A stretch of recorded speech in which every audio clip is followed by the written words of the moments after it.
பெற்றோர்களுடைய விசுவாசம் பிள்ளைகளுடைய வாழ்க்கையும் வாழ்வாதாரம் மாற்றும் என்று நீங்க ஒரு நாள் மறந்துடக்கூடாது.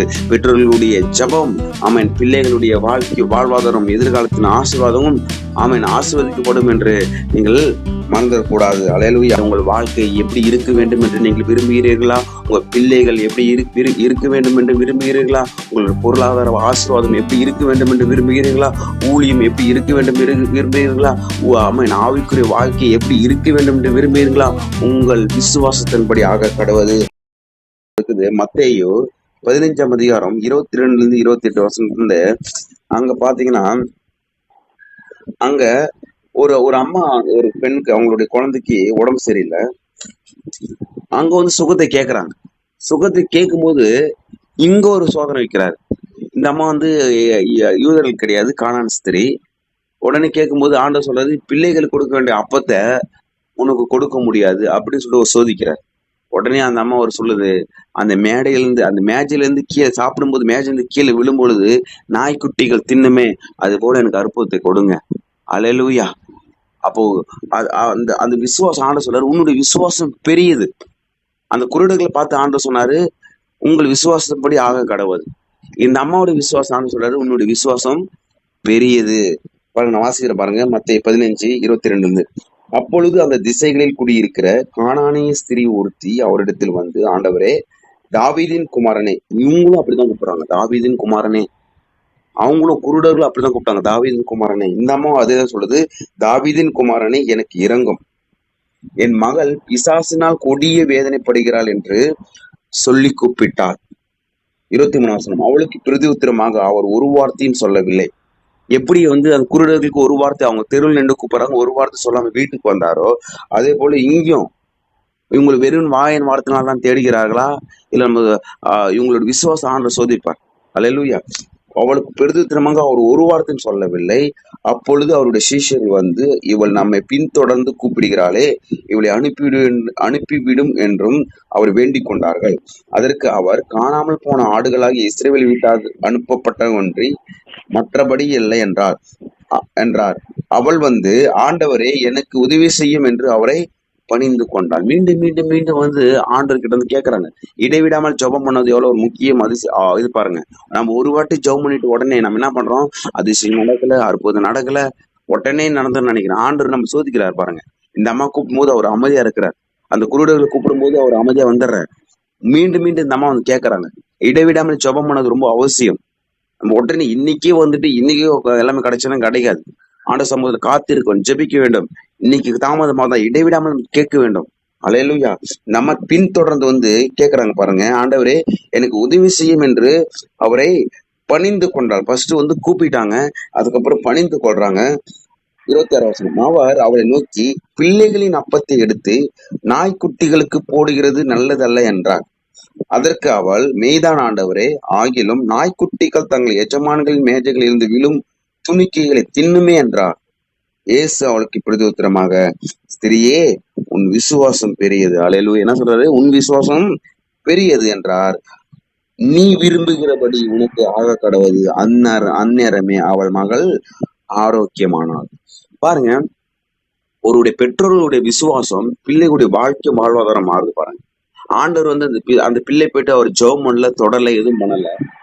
இந்த அம்மாவோட விசுவாசம், அவங்க கொடிய வியாதினால விசாசனால அகப்பட்டிருக்க அந்த மகள் ஆண்டவர் கிட்ட இருந்து கேட்கும்போது ஆண்டவர் அமைதியா இருக்காரு. ஆண்டவர் சொல்றாரு,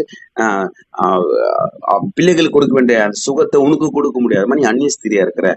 அந்த அம்மா சொல்றாங்க, இல்ல ஆண்டவரே, அந்த மேஜையில இருந்து கீழே விழுமே நாய்க்குட்டிகள் தின்னமே, நாங்க நாய்க்குட்டி போல நான் எடுத்துக்கொள்கிறேன், நாய்க்குட்டிகள் போல அது நான் அந்த அப்பத்தை எடுத்துக்கொள்றேன். பாருங்க, இந்நாட்களில நமக்கு கிடைக்க வேண்டிய சுகத்தை, கிறிஸ்தவர்களாக நமக்கு கிடைக்க வேண்டிய ஆசீர்வாதத்தை நாம் பெற்றுக்கொள்ளாதனால மற்றவர்களுக்கு போய்கொண்டு இருக்கிறது ஆசீர்வாதம். அல்லேலூயா. ஆமே. நாம் சரியா எடுத்துக்கொள்ளாதனால, நாம் சரியா விசுவாசிக்கிறதுனால நம்மளுடைய ஆசீர்வாதங்களும் நம்மளுடைய சுகங்களும் எல்லாம் மற்றவர்களுக்கு போய்கொண்டு இருக்கிறது. இந்த அம்மா இந்த பார்த்து ஆண்டவர் சொல்றாரு, உன்னுடைய விசுவாசம் பெரியது, விசுவாசம் பெரிதா இருக்கிறதுனால நீ விரும்புகிற உனக்கு ஆக கடவுது. நம் வாழ்க்கையில் நாம் எது விரும்புகிறோமோ நம்ம விசுவாசம் பெரிதா இருக்கும்போது நம்ம விருப்பத்தின்படி கொடுக்கிற தேவனாக இருக்கிறார். நம்ம கிட்ட என்ன கேட்கிறாரு? அவர் விசுவாசிக்க வேண்டும் என்று கேட்கிறாரு. இந்த விசுவாசம் நம்மளுக்கு எப்படி வரும்? விசுவாசம் கேள்வினால் வரும். கேள்வி தேவனுடைய வசனத்தினால் வரும். இன்னைக்கு பைபிள் படிச்சோமா, அதே வார்த்தை பைபிள் முழுவதும் ஆதியாகமம் இருந்து வெளிப்படுத்த வரைக்கும் படிச்சு முடிச்சிட்டோமா, எல்லா அதிகாரம் நம்மளுக்கு தெரியுமா, அதோடு கூட இருந்துடக்கூடாது. நம்ம படிக்கிற காரியங்கள் மீண்டுமாக படிக்கும் பொழுது ஆவியானவர் நம்மளுக்கு அதில் வேதத்தின் வெளிச்சத்தினால் நடத்த வல்லமுள்ள தேவனாக இருக்கிறார். இன்னைக்கு நம்ம சாப்பிட்டோம், நாளைக்கு நம்ம சாப்பிடாம இருக்குமா? நாளன்னைக்கு சாப்பிடாம இருக்குமா? ஒருவேளை சாப்பிட்டோம், மற்றவர்கள் நம்ம சாப்பிடுகிறோம் அல்லவா? அதே சாப்பாடு நம்ம வடிச்சிருக்கோம், அதே சாப்பாடு மறுபடியும் மீண்டும் நம்ம சாப்பிடுறோம். கரெக்டா தானே? கர்த்தருடைய வார்த்தை கூட, ஜபங்களை கூட இடைவிடாமல் நம்ம ஜெபிக்க வேண்டும். இடைவிடாமல் ஆராதிக்கும் பொழுது, இடைவிடாமல் வேதத்தை நம்ம தியானிக்கப்படும் பொழுதுதான் அது விசுவாசம் பெருகுது. விசுவாசம் பெரிதாக போதுதான் உங்கள் விருப்பத்தின்படி ஆக கடவுது என்று அந்த அம்மா பார்த்து சொல்றாரு. அப்ப பெற்றோர்களுடைய விசுவாசம் பிள்ளைகளுடைய வாழ்க்கையும் வாழ்வாதாரம் மாற்றும் என்று நீங்க ஒரு நாள் மறந்துடக்கூடாது. பெற்றோர்களுடைய ஜபம் ஆமேன் பிள்ளைகளுடைய வாழ்க்கை வாழ்வாதாரம் எதிர்காலத்தின் ஆசீர்வாதமும் ஆமேன் ஆசீர்வதிக்கப்படும் என்று நீங்கள் மறந்துடக்கூடாது. அல்லேலூயா. அப்போ தாவீதின் குமாரனே எங்களுக்கு இரக்கம் என்று கூப்பிடுறாங்க. அந்த குருடர்களுக்கு கர்த்தர் அவர் என்ன பண்றாரு? பார்வையடைய செய்யறாரு. எது இவரு அவர்களுடைய விசுவாசத்தை எதிர்பார்த்துதான் உங்களுடைய விசுவாசத்தின்படி ஆக கடவுது. இந்த அம்மாவுக்கும் ஆண்டவர் சொல்றாரு, உன் விசுவாசம் பெரியது, உன் விருப்பத்தின்படி ஆக கடவுது. இந்த காலை வேளையில உங்கள் வாழ்க்கை எப்படி இருக்க வேண்டும் என்று நீங்கள் விரும்புகிறீர்களா? உங்க பிள்ளைகள் எப்படி இருக்க வேண்டும் என்று விரும்புகிறீர்களா? உங்களுடைய பொருளாதார ஆசீர்வாதம் எப்படி இருக்க வேண்டும் என்று விரும்புகிறீர்களா? ஊழியம் எப்படி இருக்க வேண்டும் விரும்புகிறீர்களா? ஆமென். ஆவிக்குரிய வாழ்க்கை எப்படி இருக்க வேண்டும் என்று விரும்புகிறீர்களா? உங்கள் விசுவாசத்தின்படி ஆக கடவுது. நீ விரும்புகிறபடி உங்களுக்கு ஆக கடவுது. அல்லேலூயா. கடவுள் நம்ம கிட்ட செக் புக்கை கொடுத்துட்டாரு. கடவுள் நம்ம கிட்ட பேங்க்ல ஒரு உதாரணம் சொல்ல வேண்டும் என்றால் நம்மள அக்கௌண்ட்ல ஆசீர்வாதங்கள் சமாதானம் எல்லாவற்றையும் ஆண்டவர் கொடுத்துட்டாரு. பேங்க்ல என்னதான் பணம் இருந்தாலும் நம்ம செல்லாம் எடுத்து எழுதினாதான் நம்ம பணத்தை பெற்றுக்கொள்ள முடியும். என்னதான் பேங்க்ல அக்கௌண்ட்ல பணம் இருந்தாலும் ஏடிஎம் கார்டு போட்டு கூட நம்ம பணத்தை எடுக்க முடியும். ஏடிஎம் கார்டு போலதான் விசுவாசம். செல்லான் போல விசுவாசம். அப்ப ஆக கடவுது எல்லாவற்றையும் ஆண்டவர் நிறைவாக கொடுத்துட்டார். இந்த காலை வேளையில ஆமென் உங்களுடைய விருப்பத்தின்படி ஆக கடவுது. ஆண்டு சம்பளத்துல காத்திருங்க, உங்களுடைய விருப்பத்தை சொல்லுங்க. அவர் அது விசுவாசம் அற்புதம் நடப்பிக்கும். விசுவாசம் நுகங்களை மூழ்கிக்கும். விசுவாசம் பிசாசுகளை துரத்தும். விசுவாசம் வியாதிலிருந்து குணமாக்கும். அவிசுவாசம் ஒரு அற்புதம் நடப்பிக்கப்படாது. அல்லேலூயா. இப்ப விசுவாசம் கேள்வினால் வரும். கேள்வி தேவனுடைய வார்த்தையினால் வரும். ஆண்டு சமூகத்துல போயிட்டு நம்ம ஒரு தடவை ஜெபம் பண்ணிட்டு நம்மளோட அற்புதம் நடக்கல என்று சோர்ந்து போக தேவை. மீண்டும் மீண்டும் இடைவிடாமல் நம்ம ஜெபிக்கப்பட வேண்டும். அல்லேலூயா. அப்போ அந்த தாவீதின் குமாரன் என்று இரங்கும் என்று அவர் கூப்பிடுறாங்க. 2 குருடர்கள் அவரு வீட்டுக்கு வந்த பிறகுதான் சுகத்தை கொடுக்கிறாரு. அதே போல அந்த ஒரு அம்மா அந்த குழந்தைக்கு சுகம் கொடுக்க வேண்டும் என்று கேட்கிறாங்க. மீண்டும் அவங்க பணிந்து கொள்றாங்க.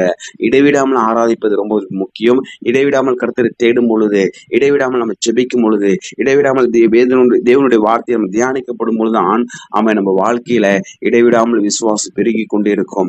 இடைவிடாமல் விசுவாசம் பெருகி கொண்டே இருக்கும் பொழுது இடைவிடாமல் வாழ்க்கையில அற்புதங்களையும் அடையாளங்களையும் அதிசயத்தையும் ஆசீர்வாதத்தை நாம் பெற்று அனுபவிக்கிறதாக இருக்க முடியும். அல்லேலூயா. பெற்றோர்களுடைய ஜெபம், பெற்றோர்களுடைய நன்மையான காரியங்கள் பிள்ளைகளுக்கு கண்டிப்பாக அது சேரும் என்று நிச்சயமாக இருக்கிறது. தகப்பனின் நாட்கள் எங்களோடு கூட பேசின வார்த்தைகளுக்காக ஸ்தோத்திரம். எங்களுடைய விசுவாசம் இன்னும் அதிகமாக பெருக செய்யும்படியாக ஜெபிக்கிறேன். கிருபினால் மூடிக்கொள்வீராக. இந்நாட்கள் எங்களை கொண்டு யாரெல்லாம் பிசாசம் பிடிந்து கொள்ளை வியாதிருந்தும் கேன்சர் வியாதிருந்தும் மருத்துவர் எழுப்ப சித்தமா இருக்கிறீரோ எங்களை கொண்டு பயன்படுத்தும்படியாக ஜெபிக்கிறேன். எல்லாம் துதி கனமகிமை உமக்கே செலுத்துகிறோம். இயேசு கிறிஸ்துவின் மூலம்